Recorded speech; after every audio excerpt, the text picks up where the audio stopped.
Sebuah truk berukuran besar dengan 12 roda menabrak Taman Polong Bangkeng, sebuah kawasan wisata milik pemerintah Kabupaten Takalar yang terletak di Kecamatan Polong Bangkeng Utara, berbatasan langsung dengan Kabupaten Goa, Sulawesi Selatan, Selasa 18 Maret.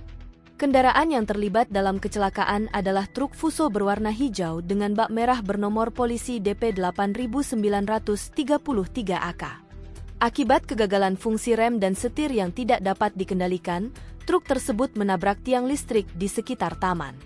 Supir truk, Aldi, 23, warga Kelurahan Palantikang, Kabupaten Bantaeng, mengungkapkan bahwa dirinya tengah dalam perjalanan dari Jeneponto menuju Makassar untuk mengambil muatan pupuk urea di kawasan industri Makassar, Kima, sebelum dikirim ke Bulukumba. Beruntung, Pak, saya belum mengangkut pupuk, dan di dalam mobil kami bertiga, ada istri dan anak kecil berumur balita. Alhamdulillah kami bertiga selamat, ujar Aldi dengan nada haru. Saksi mata bernama Arul, seorang pengemudi minibus asal Jeneponto yang berada di belakang truk saat kejadian, turut memberikan kesaksiannya.